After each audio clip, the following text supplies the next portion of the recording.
നമസ്കാരം, കാര്യം സഹകാര്യത്തിലേക്ക് സ്വാഗതം. എൻ്റെ കൂടെ ഇന്നുള്ളത് സഹകരണ മേഖലയിൽ 22 വർഷത്തോളമായിട്ട് ഇൻസ്റ്റിറ്റ്യൂട്ട് ഓഫ് കോപ്പറേറ്റീവ് മാനേജ്മെൻറ്റിലെ ഫാക്കൽറ്റി ആയിട്ടുള്ള ഡോക്ടർ സക്കീർ ഹുസൈൻ സാറാണ്. സാറിനെ കാര്യം സഹകാര്യത്തിലേക്ക് സ്വാഗതം ചെയ്യുന്നു. സാർ നമസ്കാരം. സഹകരണ മേഖലയിൽ ഏകദേശം 22 വർഷത്തോളമായിട്ട് നിരന്തരമായി പ്രവർത്തിച്ചുകൊണ്ടിരിക്കുന്ന ഒരാളാണ്. ഈ സഹകരണ മേഖലയിൽ വന്നിട്ടുള്ള ഒരു എക്സ്പീരിയൻസിനെ പറ്റി പറയാമോ? ഓക്കെ, ഞാൻ 1998 ഞാൻ കേരളത്തിൽ വന്നത്. എൻ്റെ സ്വന്തം സ്ഥലം വന്ന് തമിഴ്നാടായിരുന്നാലും ശരിക്കും 22 വർഷം വന്ന് ഞാൻ കേരളത്തിൽ തന്നെ ജീവിച്ചു കൊണ്ടിരിക്കുന്നത്. ശരിക്കും വന്ന് ഈ ഇന്ത്യയിലുള്ള സഹകരണ മേഖലയെ കുറിച്ചിട്ട് പഠിച്ചിട്ട് പിന്നെ കുറേ ലേഖനങ്ങളും പിന്നെ പുസ്തകങ്ങളും എനിക്ക് എഴുതാൻ കഴിഞ്ഞിട്ടുണ്ട്. അതിൽ വന്ന് എനിക്ക് വന്ന് നല്ലൊരു അനുഭവം വന്ന് കേരളത്തിൽ ഞാൻ വന്ന് ജോലി ചെയ്തത് കൊണ്ടാണ് എനിക്ക് കിട്ടിയത്. കാരണം കേരളത്തിലുള്ള സഹകരണ മേഖല വളരെ സ്ട്രോങ് ആണ്. ഈ ക്രെഡിറ്റ് മേഖല വന്ന് വളരെ സ്ട്രോങ് ആണ്. അപ്പോൾ അതിൽ വന്ന് ഈവൻ എൻ്റെ PhD കൂടി ഞാൻ ശരിക്കും വന്ന് ഈ സർവീസ് ബാങ്ക് കുറിച്ചിട്ടാണ് ഞാൻ പഠിച്ചിട്ട് എനിക്ക് വാങ്ങിച്ചിട്ടുണ്ട്. എൻ്റെ അഭിപ്രായത്തിൽ വന്ന് ഈ സർവീസ് ബാങ്ക് കുറിച്ചിട്ട് പഠിച്ചിട്ട് PhD വാങ്ങിച്ച ആൾക്കാർ കേരളത്തിൽ വേറെ ആരും ഉണ്ടാവില്ല എന്ന് വിചാരിക്കുന്നത്. അപ്പോൾ അങ്ങനത്തെ ഒരു അനുഭവം വന്ന് ശരിക്കും എനിക്ക് കിട്ടിയതിൻ്റെ കാരണം എനിക്ക് ട്രെയിനിങ് പ്രോഗ്രാമിൽ വന്ന് ആൾക്കാരുടെ ഒരു എക്സ്പീരിയൻസ് ഷെയറിംഗ് ആണ്. കുറേ ഭരണസമിതി അംഗങ്ങളും കുറേ സെക്രട്ടറിമാരും വന്ന് അവരുടെ കോൺട്രിബ്യൂഷൻ ഒരു ക്ലാസ് റൂമിലെ അവരുടെ ഒരു കോൺട്രിബ്യൂഷന് ശരിക്കും വന്ന് എനിക്ക് വന്ന് ഈ ഒരു മേഖലയിൽ വന്ന് ഒരു അധികം പിടി കൊടുത്തിട്ടുണ്ട്. സഹകരണ മേഖലയിൽ സാർ വന്നിട്ട് 22 വർഷമായി. അന്ന് വരുമ്പോഴുണ്ടായിരുന്ന സഹകരണ മേഖലയും ഇപ്പോഴുള്ള സഹകരണ മേഖലയും, അതായത് പ്രാഥമിക സഹകരണ സംഘങ്ങളിൽ ഉണ്ടായിട്ടുള്ള മാറ്റങ്ങളെ കുറിച്ച് സാറിന് പറയാൻ പറ്റും? അപ്പോൾ നേരത്തെ ഞാൻ 98 തന്നെ വരുമ്പോൾ ശരിക്കും വന്ന് ഇവിടെ ഒരു സർവീസ് കോപ്പറേറ്റീവ് ബാങ്കിൻ്റെ ഒരു ബിസിനസ് വന്ന് നല്ല രീതിയിൽ പോയിക്കൊണ്ടിരുന്നു. അതിൽ ഒരു സംശയമില്ല. കുറേ സ്വന്തം ബിൽഡിങ്ങിലെ സ്ഥാപനങ്ങൾ പ്രവർത്തനം നടത്തിക്കൊണ്ടിരുന്നു. കുറേ ബ്രാഞ്ചുകളെല്ലാം ഉള്ള സ്ഥാപനങ്ങളാണ് അധികം ഉണ്ട്. ബട്ട് അതിൽ വന്ന് ഒരു ഡ്രോബാക്ക് എന്താണെന്ന് പറഞ്ഞാൽ ഡബിളിങ് ഡെപ്പോസിറ്റ്, ട്രിപ്പിളിങ് ഡെപ്പോസിറ്റ് പറഞ്ഞിട്ട് ആ സമയത്തിൽ വാങ്ങിച്ചു കൊണ്ടിരുന്നു. അതായത് 6 വർഷം കഴിഞ്ഞാൽ ഡബിളാവും ഡെപ്പോസിറ്റ്, 9 വർഷം കഴിഞ്ഞാൽ ട്രിപ്പിൾ ആവും. ഇങ്ങനെ പറഞ്ഞ ഒരു സ്കീം കൊടുത്തതിന് ശേഷം ഡെപ്പോസിറ്റിൻ്റെ റേറ്റ് വന്ന് കുറഞ്ഞു പോയി. ആ ഡെപ്പോസിറ്റിൻ്റെ റേറ്റ് കുറയുമ്പോൾ അവർക്ക് വന്ന് ശരിക്കും വന്ന് പഴയ ഒരു ഇൻട്രസ്റ്റ് റേറ്റിൽ അധികം കമ്മിറ്റ്മെൻറ്റ് വന്ന് ഓരോ സ്ഥാപനത്തേക്ക് വന്നിട്ട് ഈ ഒരു ഫണ്ട് മാനേജ്മെൻറ്റിൻ്റെ ഒരു പ്രശ്നമില്ല വന്ന് കുറേ സ്ഥാപനങ്ങൾ നഷ്ടത്തിൽ പോണതാണ്. അപ്പോൾ ശരിക്കും വന്ന് അത് വന്ന് ഒരു കുറച്ച് താൽക്കാലികമായിട്ട് ഇരുന്ന ഒരു വിഷയമാണ്. അത് കുറച്ചു കാലം കഴിഞ്ഞപാട് അത് ശരിയായി. ബട്ട് അങ്ങനെ ശരിയായാലും ശരിക്കും വന്ന് സർവീസ് കോപ്പറേറ്റീവ് ബാങ്കുകൾ വന്ന് അവർ ചെയ്ത ഫണ്ട് മാനേജ്മെൻറ്റിൽ വന്ന് എനിക്ക് ഒരു അത്ര ഒരു എന്താ പറയുക, എനിക്ക് ഒരു അത്ര ഒരു നല്ല അഭിപ്രായം ഇല്ല. കാരണം ഞാൻ ക്ലാസ്സുകളിൽ എപ്പോഴും വന്ന് കാര്യങ്ങൾ വന്ന് എപ്പോഴും ഫ്രാങ്കായിട്ട് പറയുന്ന ആളാണ്. അപ്പോൾ അങ്ങനെ ഫ്രാങ്കായിട്ട് ഞാൻ പറയുന്നത് കൊണ്ടാണ് എനിക്ക് വന്ന് നല്ല ഒരു അംഗീകാരം ഈ സെക്ടറിൽ കിട്ടിയിട്ടുണ്ട്. ഞാൻ ക്ലാസ്സുകളിൽ വന്ന് ഫണ്ട് മാനേജ്മെൻറ്റ് കുറിച്ചിട്ട് പറയാറുണ്ട്. അതായത് വന്നാൽ വാങ്ങിക്കും, ചോദിച്ചാൽ കൊടുക്കും, പഠിച്ചവൻ അങ്ങനെ നമ്മളെ സ്ഥാപനത്തെ കൊണ്ടുപോകുമെന്ന് പറഞ്ഞിട്ട് ഞാൻ പറയും. അതായത് കിട്ടുന്ന ഡെപ്പോസിറ്റെല്ലാം മേടിക്കും, ചോദിക്കുന്ന ആൾക്കാർക്ക് വായ്പ കൊടുക്കും. ദൈവമാണ് ശരിക്കും നമ്മുടെ സ്ഥാപനത്തെ കൊണ്ടുപോകുന്നത്. അങ്ങനെയാണ് ഞാൻ സാധാരണയായിട്ട് പറയും. ഈ ഒരു വിഷയം മാത്രമാണ് എനിക്ക് ഒന്ന് ഇഷ്ടപ്പെടാത്ത ഒരു വിഷയം, ഫണ്ട് മാനേജ്മെൻറ്റ്. ബാക്കിയുള്ള കാര്യങ്ങളെല്ലാം ഇപ്പോൾ ഒന്ന് വളരെ ഡെഡിക്കേറ്റഡ് ആയിട്ടുള്ള ലീഡേഴ്സ് കേരളത്തിൽ നമുക്ക് കാണാൻ കഴിയും. സിൻസിയറായിട്ടുള്ള ലീഡേഴ്സാണ്. ജീവനക്കാരെക്കാട്ടിലും കൂടുതൽ പണിയെടുക്കുന്ന പ്രസിഡന്റുമാരാണ് ഞാൻ കണ്ടിട്ടുണ്ട്. അത്ര ഒരു താല്പര്യം വന്ന് സ്ഥാപനത്തിൻ്റെ പേരിൽ, സ്നേഹം സ്ഥാപനത്തിൻ്റെ പേരിൽ ഈ ഭരണസമിതി അംഗങ്ങൾക്കുണ്ട്. പിന്നെ എംപ്ലോയീസ് നമ്മൾ നോക്കിക്കഴിഞ്ഞാൽ നല്ല ഒരു കഴിവുള്ള എംപ്ലോയീസ്, നല്ല പ്രൊഫഷണലായിട്ടുള്ള എംപ്ലോയീസ് ഈ സർവീസ് ബാങ്കിൽ നമുക്ക് കാണാൻ കഴിയും. നമുക്ക് വേറെ ഒരു കാര്യം കൂടി ഞാൻ ക്ലാസ്സിൽ പറയാറുണ്ട്. കേരളത്തിൽ വന്ന് നല്ല കസ്റ്റമർ സർവീസ് കുറിച്ചിട്ട് സഹകരണ മേഖലയിൽ പഠിക്കാൻ നിങ്ങൾ വേറെ എവിടെയും പോകണ്ട, സർവീസ് ബാങ്കിൽ പോയാൽ മതി എന്ന് പറയും. അത്ര ഒരു നല്ല ഒരു അഭിപ്രായം വന്ന് സർവീസ് ബാങ്കിൻ്റെ ജീവനക്കാർക്ക് ഞാൻ കൊടുക്കാൻ പറ്റും. അപ്പോൾ ഈ ഫണ്ട് മാനേജ്മെൻറ്റ് മാത്രമാണ് ആദ്യം ഒരു പ്രശ്നമില്ലായിരുന്ന് ഇപ്പോഴും ആ പ്രശ്നം വന്ന് തുടർന്നു കൊണ്ടിരിക്കുന്നത്. ഇപ്പോൾ ഉള്ള ഒരു പ്രശ്നം എന്താണെന്ന് നോക്കിക്കഴിഞ്ഞാൽ നമുക്ക് ഈ ഇൻകം ടാക്സിൻ്റെ ഡിപ്പാർട്ട്മെൻറ്റിൻ്റെ ഭാഗമായിട്ട് കുറേ ഹറാസ്മെൻറ്റാണ്. ശരിക്കും ഹറാസ്മെൻറ്റ് തന്നെ നാം പറയാൻ പറ്റും. ഇത് ഞാൻ പറഞ്ഞ വേർഡില്ല. 2016 ചിറക്കൽ സർവീസ് കോപ്പറേറ്റീവ് ബാങ്കിൻ്റെ ഒരു കേസിലെ തോട്ടത്തിൽ ബി രാധാകൃഷ്ണൻ പറഞ്ഞ ജഡ്ജി വന്ന് അവർ പറഞ്ഞ കേരള ഹൈക്കോടതിയിൽ പറഞ്ഞ വിധിയിലാണ് പറയുന്നത് ശരിക്കും സർവീസ് കോപ്പറേറ്റീവ് ബാങ്കുകളെ ഇൻകം ടാക്സ് ഡിപ്പാർട്ട്മെൻറ്റ് വന്ന് ഹറാസ് ചെയ്തിട്ടുണ്ടെന്ന് പറഞ്ഞിട്ട്. അപ്പോൾ അങ്ങനത്തെ ഒരു ഹറാസ്മെൻറ്റ് വന്ന് തുടർച്ചയായിട്ട് വന്ന് ഉണ്ട്. അതുമാത്രമല്ല, ഇപ്പോൾ റീസെൻ്റ്ലി BR ആക്ടിൻ്റെ ഒരു ഭേദഗതി വന്നു. ഈ ഭേദഗതിൻ്റെ ഭാഗമായിട്ടും സർവീസ് കോപ്പറേറ്റീവ് ബാങ്കുകൾക്ക് ഒരു വലിയൊരു ബ്രാൻഡിങ്ങിൻ്റെ ഇഷ്യൂ ഉണ്ട്. അപ്പോൾ ശരിക്കും വന്ന് സർവീസ് കോപ്പറേറ്റീവ് ബാങ്കിൻ്റെ പഴയ ഇഷ്യൂ ഇപ്പോൾ ഉള്ള ഇഷ്യൂ നോക്കിക്കഴിഞ്ഞാൽ, നേരത്തെ വന്ന് ഓപ്പറേഷണൽ ഇഷ്യൂസ് മാത്രം ഇരുന്ന്, ബട്ട് ഇപ്പോൾ വന്ന് ഓപ്പറേഷണൽ ഇഷ്യൂ മാത്രമല്ല, ഈ നിയമപ്രകാരമുള്ള പല തടസ്സങ്ങൾ വന്ന് ഓരോ ദിവസവും വന്ന് സർവീസ് ബാങ്കിൽ കൈകാര്യം ചെയ്യാൻ വേണ്ടിയുള്ള ഒരു നിർബന്ധത്തിലാണുണ്ട്. ബട്ട് അത്രയും ശരിക്ക് മാനേജ് ചെയ്യാൻ കഴിയുന്ന ഒരു കപ്പാസിറ്റി ഉള്ളത് കൊണ്ടാണ് സർവീസ് ബാങ്കിൽ പിടിച്ചിരിക്കുന്നത് കേരളത്തിൽ. സാറിൻ്റെ അഭിപ്രായത്തിൽ പുതിയതായിട്ടൊരു നോൺ ക്രെഡിറ്റ് ആയിട്ടുള്ള ആക്ടിവിറ്റീസ് പ്രാഥമിക സഹകരണ സംഘങ്ങൾ ഒരുപാട് നടത്തിക്കൊണ്ടുവരുന്നുണ്ട്. സാറിന് അതിനെ സംബന്ധിച്ച് എന്തെങ്കിലും ഒരു കൺസെപ്റ്റ് ഉണ്ടോ? ശരിക്കും വന്ന് ഈ ഡൈവേഴ്സിഫിക്കേഷനെ കുറിച്ചിട്ടുണ്ടാണ് ഒരു ഇഷ്യൂ വന്ന് ഇപ്പോഴാണ് എല്ലാവരും സംസാരിക്കാൻ തുടങ്ങുന്നത്. ബട്ട് ഞാൻ കണ്ണൂരിലെ ICM കണ്ണൂരിൽ തന്നെ ഞാൻ ജോലി ചെയ്യുമ്പോൾ അവിടെ തന്നെ നമ്മൾ ICM കണ്ണൂർ എന്താ പറയുക നടത്തിയ പല പ്രോഗ്രാംസ് ജില്ലാ വൈസ് വന്ന് നമ്മൾ നടത്തിയിട്ടുണ്ട്. ഓരോ ജില്ലയിലെയും വന്ന് നമ്മൾ പോയി അവിടുത്തെ സർവീസ് ബാങ്കിൻ്റെ പ്രസിഡന്റുമാരെയും സെക്രട്ടറിമാരെയും ക്ഷണിച്ചിട്ട് നമ്മൾ ഡൈവേഴ്സിഫിക്കേഷൻ്റെ ആവശ്യത്തെക്കുറിച്ച് നമ്മൾ പറഞ്ഞിട്ടുണ്ട്. അപ്പോൾ അതിൻ്റെ ഭാഗമായിട്ട് പല സ്ഥലങ്ങളിൽ വന്ന് ഡൈവേഴ്സിഫിക്കേഷൻ ഓൾറെഡി നടന്നിട്ടുണ്ട്. ഇപ്പോഴാണ് നമുക്ക് പല പ്രതിസന്ധികളുണ്ട്, അതുകൊണ്ട് ഡൈവേഴ്സിഫിക്കേഷനിലേക്ക് പോകണമെന്ന് പറഞ്ഞിട്ട് ഇപ്പോഴാണ് എല്ലാവരും ക്ലാസ്സുകളിൽ പറയാറുണ്ട്. ബട്ട് ICM കണ്ണൂരിലുള്ള സമയത്തിൽ ഞാൻ എന്താ പറയുക ഈ ഡൈവേഴ്സിഫിക്കേഷൻ കുറിച്ചിട്ട് ഞാൻ പറഞ്ഞിട്ടുണ്ട്. ഒരു പഴയ വിഷയമാണ്, എൻ്റെ അഭിപ്രായത്തിൽ വന്ന് ഇതൊരു പഴയ വിഷയമാണ്. ഡൈവേഴ്സിഫിക്കേഷൻ പോകാൻ വേണ്ടിയുള്ള നിർബന്ധത്തിലാണ് ഇപ്പോൾ സർവീസ് ബാങ്കുകളുണ്ട്. ഓരോരോ സർവീസ് ബാങ്കുകളും ശരിക്കും മൾട്ടിപർപ്പസ് സൊസൈറ്റിയാണ് പ്രവർത്തനം നടത്തണം. മൾട്ടിപർപ്പസ് സൊസൈറ്റി എന്താണ്? മൾട്ടിപർപ്പസ് സൊസൈറ്റി പറഞ്ഞാൽ ക്രെഡിറ്റ് ആക്ടിവിറ്റി മാത്രമല്ല, പല നോൺ ബാങ്കിങ് ആക്ടിവിറ്റീസ് വന്ന് ഓരോരോ സർവീസ് ബാങ്കിലും ചെയ്യണം. അതായത് ആ ഏരിയയിലുള്ള ഒരു സർവീസ് ബാങ്കിൻ്റെ ഏരിയയിലുള്ള അവിടെ പബ്ലിക്ക് ആവശ്യമുള്ള മെമ്പർമാർക്ക് ആവശ്യമുള്ള എല്ലാ കാര്യങ്ങളും പൂർത്തി ചെയ്യുന്ന രീതിയിലുള്ള ഒരു ബിസിനസ്സുകളാണ് സർവീസ് ബാങ്കിൽ ചെയ്യണം. സഹകരണ മേഖലയിലേക്ക് പുതിയതായി കടന്നു വരുന്ന ഒരുപാട് വിദ്യാർത്ഥികളുണ്ട്. അവർക്ക് എന്ത് നിർദ്ദേശമാണ് സാറിന് നൽകാനുള്ളത്? ശരിക്കും വന്ന് ഈ HDCM കോഴ്സുണ്ട്.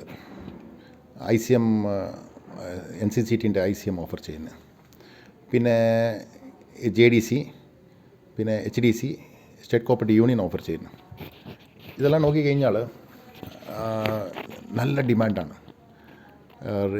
ചില വർഷങ്ങളായിട്ട് നല്ല ഡിമാൻഡാണ്. കേരളത്തിൽ മാത്രമാണ് നമുക്ക് വന്ന് എന്താ പറയുക ഇത്ര ഒരു നല്ല ഒരു ഡിമാൻഡ് വന്ന് ഈ കോപ്പറേറ്റീവ് കോഴ്സിലേക്ക് കിട്ടുന്നത്. കാരണം എന്താ പറഞ്ഞാൽ അത്ര ഒരു പൊട്ടൻഷ്യലാണ്. ഈ ഒരു പൊട്ടൻഷ്യൽ എവിടെ നിന്ന് ചോദിച്ചു കഴിഞ്ഞാൽ സർവീസ് ബാങ്കിൽ മാത്രമാണ്. ഓക്കെ, അപ്പോൾ സർവീസ് ബാങ്കിൽ വന്ന് ആൾക്കാർക്ക് വന്ന് കൂടുതൽ വന്ന് ജോലി കിട്ടാൻ സാധ്യത ഉണ്ട്. അതുകൊണ്ടാണ് ആൾക്കാർ വന്ന് HDCM പഠിച്ചിട്ട് നമുക്ക് ഉടൻ സർവീസ് ബാങ്കിൽ കയറാം. നല്ല സാലറിയാണ്, നല്ല ഒരു എന്താ പറയുക ഒരു അംഗീകാരമാണ്.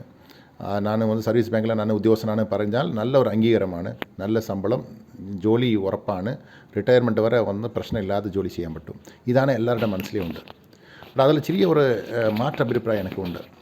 ഇതെല്ലാം വന്ന് ഇത്ര കാലം സംഭവിച്ചത് ബേസ് ചെയ്തിട്ടാണ് ആൾക്കാർ വന്ന് പറയുന്നത് സർവീസ് ബാങ്ക് ഇത്ര നല്ലതാണ് പറഞ്ഞിട്ട്. ഇവിടെ എൻ്റെ അഭിപ്രായത്തിൽ വന്ന് നിങ്ങൾക്ക് വന്ന് ഒരു സർവീസ് ബാങ്കിലെ ജോലി കിട്ടുന്നതിനെക്കാട്ടിലും ഒരു അർബൻ ബാങ്കിലെയോ ജില്ലാ ബാങ്കിലെയോ ഇല്ലെങ്കിൽ കേരള സ്റ്റേറ്റ് കോപ്പറേറ്റീവ് ബാങ്കിലെയോ നിങ്ങൾക്ക് ജോലി കിട്ടിയാൽ നല്ലതാണ്. ഈവൻ നിങ്ങൾ വന്ന് ഒരു സ്റ്റേറ്റ് ഗവൺമെൻറ്റിൽ നിങ്ങൾക്ക് ജോലി കിട്ടിയാലും അല്ലെങ്കിൽ സെൻട്രൽ ഗവൺമെൻറ്റിലെ ജോലി കിട്ടിയാലും നല്ലതാണ്. ഇവിടെ സർവീസ് ബാങ്ക് വന്ന് നിങ്ങൾക്ക് ജോലി കിട്ടിയാലും അതെക്കാട്ടിലും മറ്റത് ബെറ്റർ എന്ന് ഞാൻ വിചാരിക്കുന്നത്. ഞാൻ വന്ന് 2018 ഈ വിഷയത്തെ വന്ന് എൻ്റെ കുട്ടികൾക്ക് HDCM ഞാൻ പഠിപ്പിച്ച കുട്ടികൾക്ക് ഞാൻ പറഞ്ഞിട്ടുണ്ട്. എന്താ പറഞ്ഞാൽ എല്ലാവരും നിങ്ങൾ വന്ന് സർവീസ് ബാങ്കിൽ കയറാൻ വേണ്ടിയാണ് നിങ്ങൾ ആഗ്രഹിക്കുന്നത്, കുറേ ബാങ്ക് എക്സാമിക്കാൻ വേണ്ടി നിങ്ങൾ പഠിക്കുന്നത്. ബട്ട് വന്ന് സർവീസ് ബാങ്കിലേക്ക് വന്ന് അത്ര ഒരു ഫ്യൂച്ചർ ഇല്ല.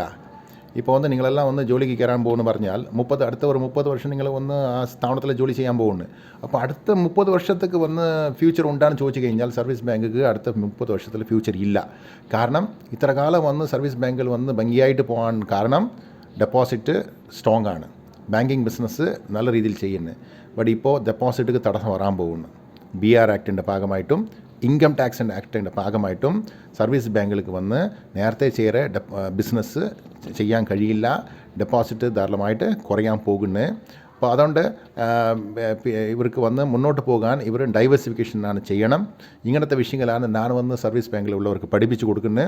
അപ്പോൾ അങ്ങനെ ഇരിക്കുമ്പോൾ ഫ്യൂച്ചർ ഓഫ് സർവീസ് ബാങ്കിന് ചോദിച്ചു കഴിഞ്ഞാൽ കുറച്ച് എന്താ പറയുക വലിയ എന്താ പറയുക ഒരു ചോദ്യമാണ്. ഫ്യൂച്ചർ ഉണ്ടാ അങ്ങനെ വന്ന് നമുക്ക് നമ്മൾ സംസാരിക്കുന്ന ഒരു സമയം ഇപ്പോൾ വന്നിട്ടുണ്ട്. BR ആക്ടുമായി ബന്ധപ്പെട്ട് ചെറിയ ഭേദഗതികളൊക്കെ വന്നിട്ടുണ്ട്. അതുമായി ബന്ധപ്പെട്ട് സാറിന് പറയാനുള്ളത്? ഓക്കെ, ഇപ്പോൾ 2020 ഓർഡിനൻസ് വന്നതാണ്. BR ആക്ടിൻ്റെ ഓർഡിനൻസ് 26 ജൂൺ 2020. ഇത് ശരിക്കും വന്ന് രണ്ടായിട്ട് പിരിക്കുക. ഒന്ന് കോപ്പറേറ്റീവ് ബാങ്ക്, മറ്റത് സർവീസ് കോപ്പറേറ്റീവ് ബാങ്ക്. കോപ്പറേറ്റീവ് ബാങ്കുകൾക്ക് വന്ന് സെക്ഷൻ 12(1) പറഞ്ഞ സെക്ഷനിലാണ് കോപ്പറേറ്റീവ് തത്വത്തിന് എതിരായിട്ട് വന്ന ഒരു വിഷയമാണ്. അതായത് ഒരു പ്രൈവേറ്റ് വ്യക്തി ഒരു ബാങ്കിലേക്ക് എന്താ പറയുക ഷെയർ മേടിക്കാൻ കഴിയും. ഒരു കോപ്പറേറ്റീവ് ബാങ്കിൽ ഒരു പ്രൈവേറ്റ് വ്യക്തി വന്ന് ഷെയർ മേടിക്കാൻ പറ്റും. അതേപോലെ 51% പ്രൊഫഷണൽസ് വന്ന് ആ ബോർഡിൽ വേണം. അല്ലെങ്കിൽ ആ ബോർഡ് ഡിസോൾവ് ചെയ്യാൻ റിസർവ് ബാങ്ക് അധികാരമുണ്ട്. റിസർവ് ബാങ്ക് വന്ന് വിചാരിച്ചു കഴിഞ്ഞാൽ സ്റ്റേറ്റ് ഗവൺമെൻറ്റിൻ്റെ എന്താ പറയുക ജസ്റ്റ് ഒരു അഭിപ്രായം മാത്രം ചോദിച്ചിട്ട് റിസർവ് ബാങ്ക് വന്ന് ഒരു ഭരണസമിതി അംഗങ്ങളെ വന്ന് ഡിസോൾവ് ചെയ്യാൻ പറ്റും.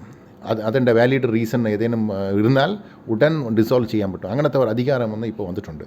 അതുപോലെ ഓഡിറ്റ് വന്ന് നമ്മുടെ കോപ്പറേറ്റീവ് ഡിപ്പാർട്ട്മെൻറ്റിൻ്റെ ഓഡിറ്റിലിരുന്ന് കൈവളകി പോയി.